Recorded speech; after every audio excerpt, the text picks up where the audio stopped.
Good morning, everyone. Welcome to Ask the Experts. It is Friday, and as you know, it's been quite some time, but Friday is the day that we make it all about you.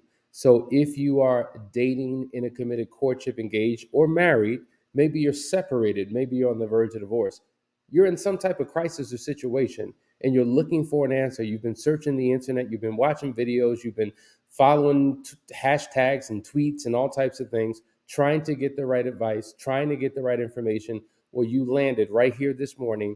And so, what we want to do is have a great conversation where you post your question, we give you an answer, but we also want you to share this with other people. So, click that share button.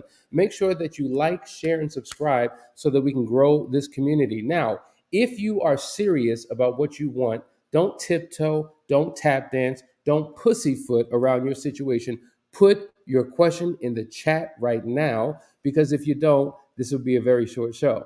So before we get started, I just want to let you know that I got my man Jeff Witt with me. Jeff Witt is the men's empowerment coach who is the co-founder and leader of the Foundry program as well as the Foundry experience. While we're waiting for your questions to come in, we're going to go to a really quick commercial.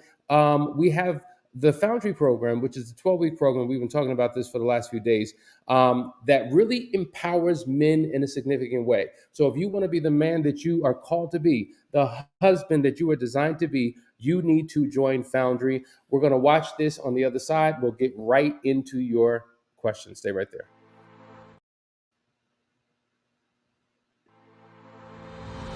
If you're a man and you have a pulse, then you need to join this program.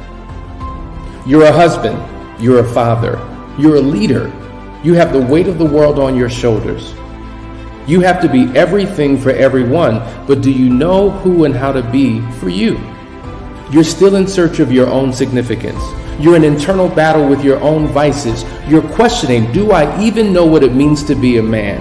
I know I'm supposed to be there for others, but what about me? The fact is, you need a model. You need a code to live by, a system of principles to govern your life. You need an internal compass to guide your every decision. You need the 4 securities to build your own kingdom. What you need is the Foundry. In short, a foundry is a facility where castings are produced by melting metal, pouring liquid metal into a mold, and then allowing it to solidify.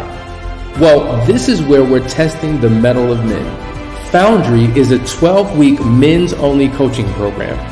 It is a brotherhood that will take each man through a purification process of the heart, mind, and soul. We here at Couples Academy promise you that if you give us 12 weeks of your life, you will no longer recognize it. If you care about the improving of your life, your marriage, and your family, register today.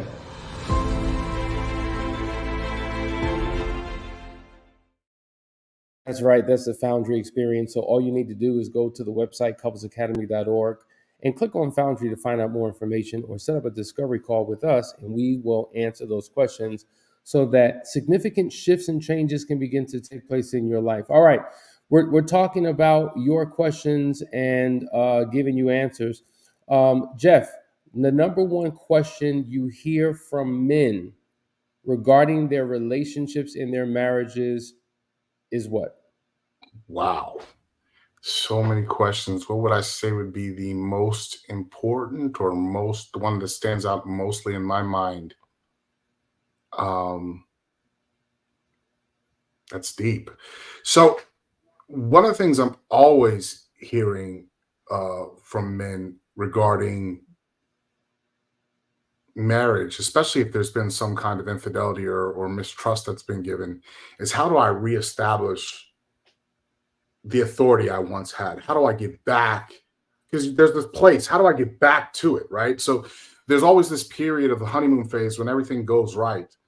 And then when things start going wrong, when the mundane happens, when we start looking for distractions, when we start looking for entertainment, and then eventually some kind of replacement for the fact that that love kind of fades. How do I get back to that? That is And probably what's your answer to that question? So there has to be a fundamental context that we look at when we're in the context of the hunt. Okay. In other words, we want to meet this girl. We want to get to know her name. Then we want her phone number. Then we want to go on a date. Then we want to get into committed courtship. Then we want to get into marriage. There's this chase that happens. And in that chase, a lot of instinctual drives cause us to create behaviors that are instinctual and not mechanical. And then once we actually receive the reward from all of that work, we have a now what mentality. In other words, we don't know how to go back and be on that hunt again with that same person. Men tend to be naturally very similar to certain types of animals on a conquest mission. And once it's conquered, they don't know what to do to maintain it. We've even seen this with our militaries. As men lead our militaries, we go into situations like Afghanistan with this idea of conquering, and then what? And we find ourselves in the quagmire of how to reconstruct, how to rebuild. Same thing with Iraq. We see this in militaries because it's driven a lot by men. And one of the things that we have to do is we have to go in with a plan, hopefully before we go on the attack, before we go through the conquest mission. But if we don't have that plan, we need to create a plan that creates that chase. So no longer am I chasing her, we're chasing something together. So if we can go back and create that something together that we are both on the hunt of, both in the pursuit of, I can start reestablishing the joy that was found in that hunt, in that chase, in that conquest. And it's really hard because you have to be in sync with your partner in order to produce that. There's got to be an alignment. You've got to be in sync. There's got to be a level of trust.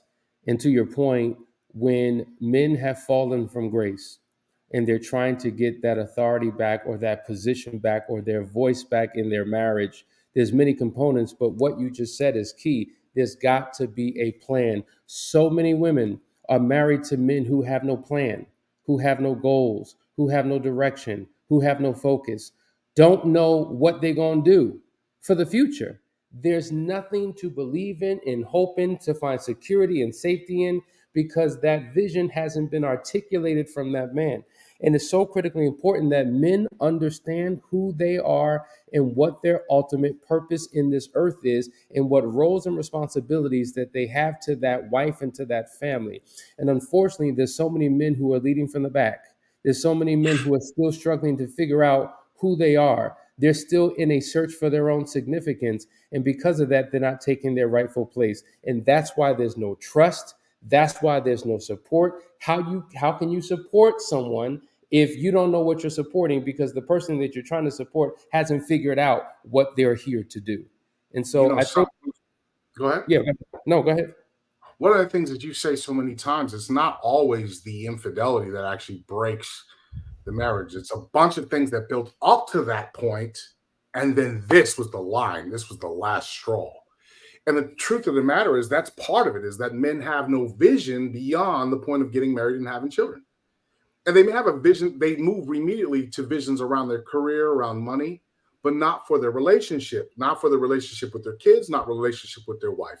And the thing about it is when we step into a role of leadership and actually have a true vision, that we get the buy-in from our family, from our wives, but also from our kids, because a lot of times that is a point. One of the things my wife is strongest in, my relationship with my children has a lot to do with how my wife perceives me. So I have to have a vision of leadership for our family entirely. And when that vision is created and I can see a little bit further, she has no problem with me taking the lead and being the leader of my home and giving me back control and authority, because I am not distracted by entertainment, things that hold my mind in a place of distraction, trying to sedate the fact that I'm not happy with who I am. She sees the vision and she wants to follow my lead. But when I'm not working in that mode, she'll settle for control. And that's where men feel like they don't get any respect. But we have to ask ourselves, gentlemen, are we truly leading, and do we have a vision for our marriage and our lives that would require respect, that deserves respect, is worthy of that respect? You know, Jeff, just this morning in our Foundry group, you were sharing something that was very powerful. You were talking about the falcon, which is a bird, and how the falcon has the ability of seeing 2 miles in any direction it looks in.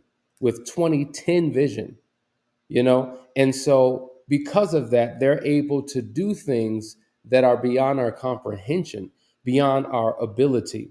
And so when we kind of juxtapose that to who we are as men, we should have a vision that sees well beyond our present situation, our present circumstances. So if the Falcon can see 2 miles in any direction, we should be able to see 2 years, 20 years in any direction into the future. Because when see a visionary is a citizen of the future, not just a resident of the present. And so they can see beyond their challenges, beyond their limitations, beyond their circumstances. In fact, they have to. Unfortunately, so many people are focused on the facts. And the facts are we're broke. The facts are we're not in a good relationship. The facts are you filed papers. The facts are we haven't had sex in quite some time. The facts are all of these facts. And what happens is when we focus on these facts, it diminishes our willpower. It diminishes our ability to believe that anything will ever change. And that's why we got to look beyond it to a future that we ultimately want. And so that's what's missing in a lot of our men. And that's why there's a breakdown in these relationships. All right, we got some questions. We're going to go right to it. Number one, Prince of Petty. Good morning. I've cheated in the past. I've been working on myself and my marriage, and it's been going great. The problem now is my sex drive. She is beautiful, a dime, but how can I keep that up? I don't understand the question. I do. I know exactly what it is. He doesn't have one with her. He sees her as beautiful. If I'm correct, just let us know. But he knows she's beautiful, but he doesn't have that same level of attraction that would cause him to want to be up to par. Is what I'm assuming this means, okay? That can be several things. So one, I would invite you, I have no idea how old you are, but I would invite you to think about your level of physical fitness. That may have something to play with it. Your diet, any habits or vices that you may have, alcohol, cigarettes, anything else that may be keeping that down. Because one of the things as men, as we get older, once we pass our 30s, our testosterone level goes way down. And once you actually have your children, your testosterone level goes down. And so that drive is not always there and it requires extra to get there. Now, one of the other things that happens is creating that level of excitement in your marriage again to where that bond and that connection is formed, because it's not just about sex drive, the drive to have sex. It's also about connection, because those moments when you were falling in love with her on the phone and staying up to you all night with her on the phone, and where you couldn't wait to see her the next day, that intensifies and goes beyond just sex. And so having that vision for the future for your marriage, having that vision for your goals, where you're trying to create something special and unique. For me and my wife, it's travel. So we plan this, we create an imagination that drives us far into the future, and we plan these things together. Even when you can't afford it, window shopping that future can have an effect. Hassani, you remember we go visit houses we couldn't afford, and we create these visions. Sure. Now we live in those houses. You know what I mean? It was test driving that car. Well, do the same thing in your marriage. Start looking at things you seek to aspire so that you can see the opportunities that come into your path. Real quick. I want you to tell me, yesterday when you were driving, the day before when you were driving, how many red cars did you see? Red cars. Some of you know you saw a red car, but you couldn't tell me exactly how many you saw. But if I told you that I was going to give you $100 for every red car you saw on the road today, you would begin looking for those red cars. You would see those red cars, and you'd come back to me with a number and pictures even to prove that you saw them so you could get that $100 cash in. I want you to remove red car and think about opportunity. Add opportunity back in. So now in opportunities for your marriage, opportunities for excitement, for joy in your marriage, opportunities for dates, for all the things you've ever wanted to do, now just bring in your spouse and start looking for those opportunities. You'll start identifying them, being able to see them and recognize them and create those drives that you want as you start looking for the opportunities for the future. So I'm going to ask you to just sit down and write down some possibilities that you would think were way off of your map and way off your radar. and begin to look in life as things come up for opportunities that may come your way, and then begin a plan to pursue them. Great comprehensive answer. And everything you said, I agree with spot on. When I said I don't get the question. I like getting into the specifics because I like, for instance, Kenny Burkett, you have a question. It's so broad. I need you to be specific. And so Prince Petty came back in and gave more clarity. He says, pain, past spine function surgery, kind of always in pain, really. My mental illness medication, child custody issues with my ex wife, my mind just be all over the place. We do have a vacation coming up. And he goes on to say, we've begun to date regularly as well. See, that gives us more Yes. clarity and understanding so that we can answer with precision. Jeff, do a follow up 1 minute because we got to get to other questions. Real quick. I'm going to ask you, Prince Petty. This is my short answer.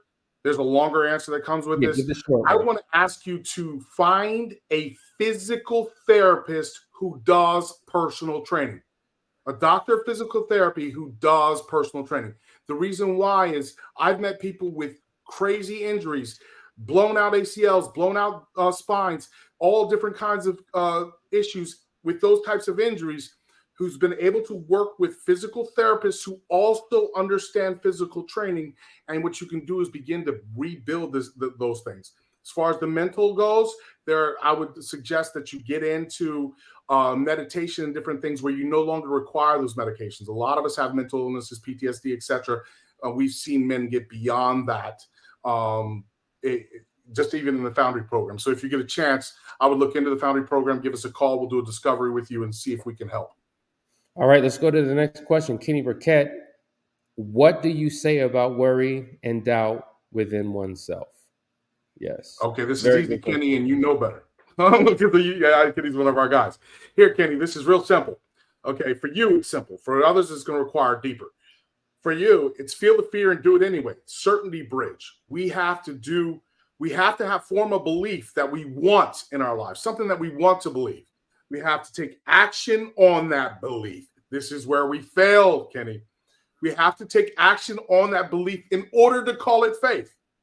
That faith, then done consistently, leads to a new level of trust, and that trust over time becomes a level of certainty. The problem is taking the action along with what we say we believe. Belief is a trap in and of itself. You can believe anything. You can believe lies. You can believe myth truths and be satisfied in it. If you're not taking action, do you truly believe? Without faith, right? Faith does not exist without the works. So you have to do the work.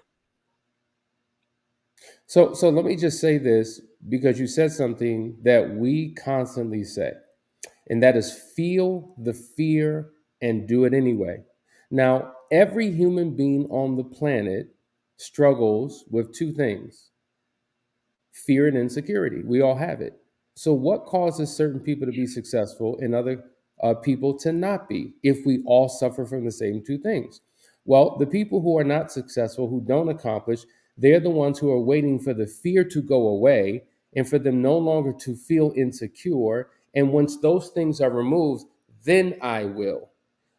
Others who have fears and insecurities feel the fear and do it anyway. They don't allow it to stop them. They learn how to manage these fears and insecurities and do it in spite of, and do it regardless. And they're able to accomplish things. And what happens is, once they've overcome certain hurdles by accomplishing those things, the very thing that they fear went away because they realize, oh, I'm on the other side of this fear. And I realize it's not what I thought. Fear is false evidence appearing real.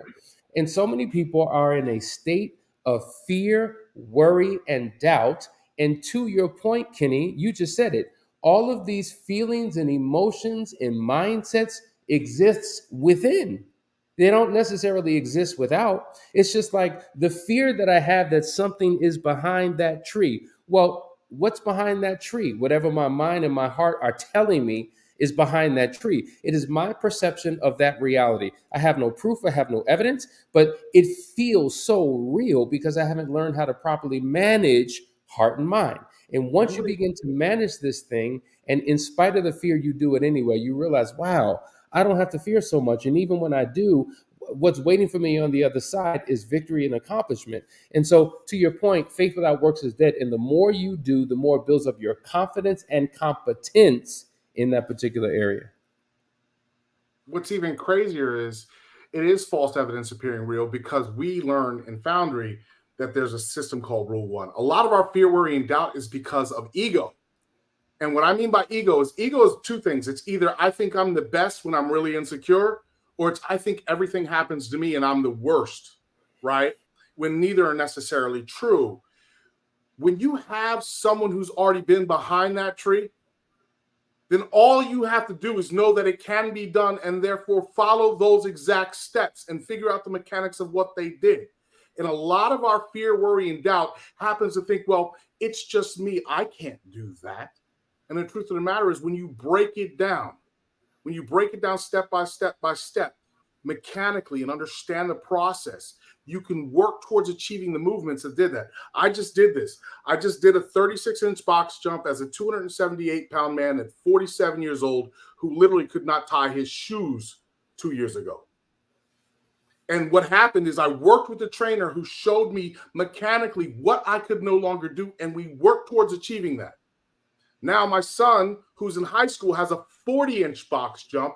I'm 4 inches from his max box jump at 47 years old, at 270 pounds, and literally haven't been able to do that since high school. So a lot of times we have this evidence that we think, this false evidence appearing real, but we also have examples of people who've accomplished that, who've been in our same situation, and we're just refusing to follow the steps. And I'm going to tell you, even though you think you're the worst in the world, it's still your ego telling you that. So it's time to step up. That answers your question. You froze a little bit, but we got the heart of what you were saying. Let's go to Kimberly. This is going to be our last one because we got to end on time. Kimberly says, morning, how can you heal when cheating is being promoted everywhere, especially during midlife crisis period for a lot of men? And as I sit in any group of women, so many women have been cheated on or is still being cheated on. I think it kind of goes back to what we were saying to Kenny. See, you live in a world, but there's a world that lives within you.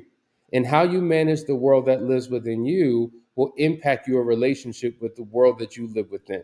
See, the one thing that we can't change is something that we have no control over. The only thing that we can change is what we do have control over. It kind of reminds me of the serenity prayer. Now, many people have heard this prayer, but I don't think that we really understand it or live it out on a daily basis. The serenity prayer simply says, God, grant me the serenity to accept the things that I cannot change, courage to change the things that I can, and wisdom to know the difference. And I find that oftentimes people have a tendency of over obsessing about the things that they have no control over. They're trying to shift and change and control something that they don't have the ability to. But the very thing that they have the ability to control, they don't even attempt to change. And what I'm saying to you is, you will never be able to change the fact that people will be cheated on. You will never be able to change the fact that society promotes it, because we live in a wicked, evil world that perpetuates everything that is inconsistent with what God would want for us.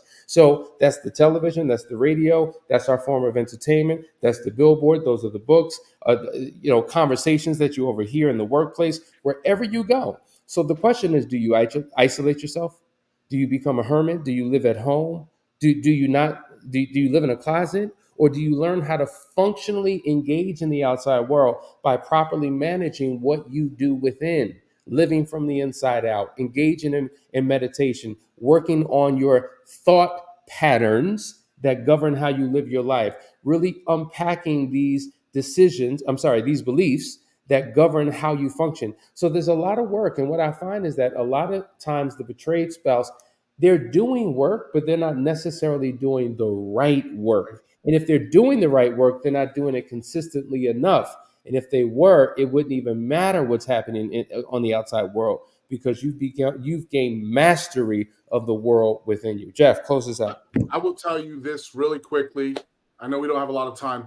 But I will tell you this. So one of the things is fostering an environment of transparency, because once there's a betrayal, sometimes we're quick to jump and accuse people of other things. The second thing is, let's understand why midlife crises happen in men really, really quickly. This is a short version. I could do a whole show on this. I could do a whole week seminar on this. But why they happen in men is men believe that they have a purpose and then find later that that purpose doesn't really exist. And in that panic, they try to recreate and reinvent themselves. So here's what I would suggest to women who've gone through this or want to prevent this is literally be a guide, an emotional guide and support for the purpose that your man is either seeking to find or already has in life. And by being that support network, he may never go into midlife crisis. If you're that support network after a midlife crisis where they've done some things, what you will find is as you help them create their vision, they won't have time for distractions because their purpose is driving them. It's keeping them focused and on balance. When we're out there chasing money and we're actually getting it, there's no time for that stupid stuff. When we're out there chasing family and trying to be there for our sons, there's no time for that stuff because I got to be at my son's practice. This is ridiculous, right? I'm trying to foster that in my son right now. I literally watched him break up with a girlfriend because his focus right now is on basketball. His focus, his purpose right now is being the best player he could be. And I watched a 15-year-old at the height of his adolescence when everything would drive him towards a woman. Right now, he has made a decision. He literally decided to, and I told him, hey, son, you don't have to do that. But he chose to do it anyway because he said she was distracting him from his purpose. And that's what I'm talking about, supporting that purpose, supporting that drive that keeps them focused on what they really, truly want in this world, as opposed to sedating with distractions like other women and other things are all false. Wow, what a powerful, comprehensive answer. And listen, I hope you got something out of today's conversation. We're going to be coming every single Friday answering your questions, but we want you to have an amazing weekend. This was Thanksgiving weekend. Well, actually Thanksgiving on yesterday. Hopefully you had an opportunity to connect with family, to eat good, to fellowship, to have fun. And we want you to carry that into the weekend. Some of you are going shopping. It's Black Friday. Then you got Cyber Monday. Listen, do all the shopping that you can. Enjoy yourself. And we'll see you on Monday morning for another great episode. So until then, be safe and we love you. Take care.